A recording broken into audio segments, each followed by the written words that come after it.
Hi, it's Lisa. I guess this is recording. I'm still getting used to all the technology. Anyway, today is Thursday. It's January 18th, and here's my little video for today.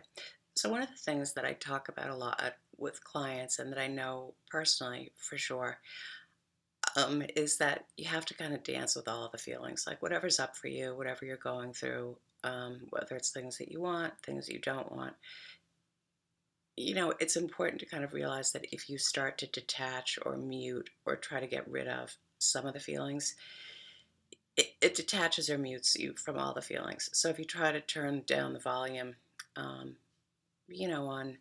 on anxiety or anger or some of what people call the negative emotions to feel, it also means you're going to be turning down the volume on any capacity for joy, on inspiration, on sorry, I can't think of all the feelings today. Somebody give me a list. Anyway, it's true though. You can't selectively sort of dull down the stuff that you don't want, and um,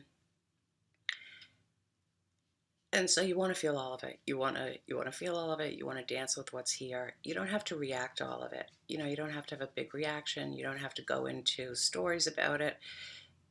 And to do that, you have to stay in a kind of observer self. You have to be watching, from enough of a distance. You have to kind of pan back enough so that you can see what you do when things are in play.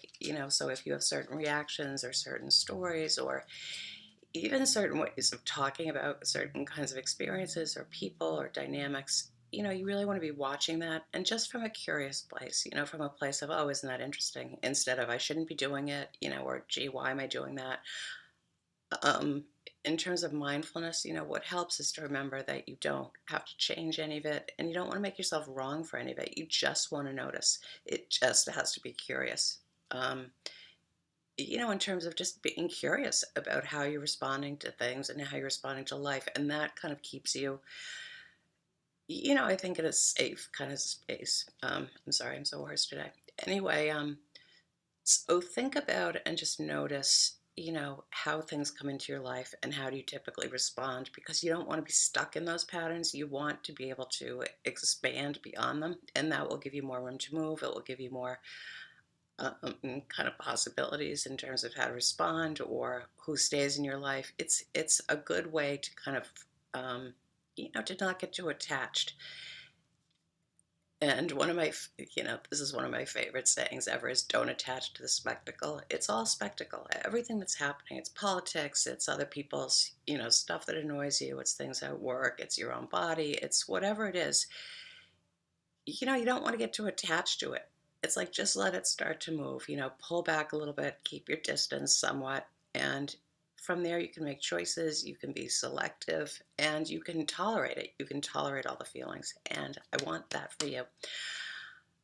So that's my video for today. I hope it served you in some way. I apologize for my hoarse, scratchy voice, and have a beautiful day. And come see me on intuitivebody.com. I have lots of good stuff for you, lots to read, free things. We're doing a monthly class, and tons of individual coaching and mentoring.